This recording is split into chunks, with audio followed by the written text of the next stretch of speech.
নবম শ্রেণীর ছাত্রী, কিন্তু আমি এখন যেটা বুঝতে পারছি যে আমাদের স্কুলে টিচার না থাকার কারণে না আমাদের পড়াশোনার একটা ক্ষতি হচ্ছে।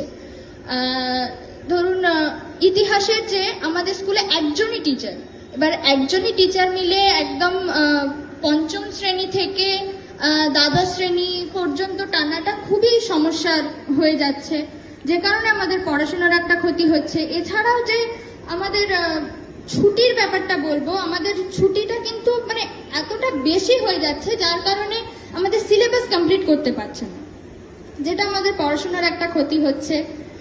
এগুলোই, মানে এছাড়া আর কিছু নেই, শুধু সমস্যাটা হচ্ছে টিচার নেই, এটাই হচ্ছে মেন প্রবলেম।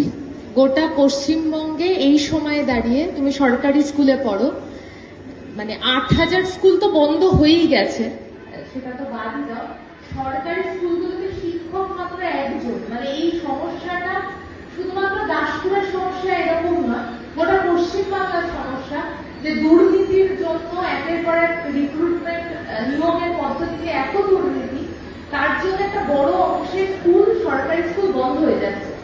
এবং সব থেকে বেশি এর ফলে মেয়েরা, মানে বাড়িতে স্বাভাবিকভাবে স্কুল বন্ধ হয়ে গেলে, কাছের স্কুল বন্ধ হয়ে গেলে দূরের স্কুলে আর পাঠাতে, মেয়েদেরকে পাঠানোর ক্ষেত্রে বাবা মা একটু ভয় পায়, এই সমস্যা হচ্ছে। তোমার এই যে সমস্যার কথা বললে, এই যে নিশ্চিত তোমার স্কুলে তোমার বন্ধুদের মধ্যে একটা ক্ষোভ, বা বন্ধুদের মধ্যেও এই প্রভাব রয়েছে। ঠিক আছে, ধন্যবাদ তোমাকে। আমরা একটু এই অঞ্চলে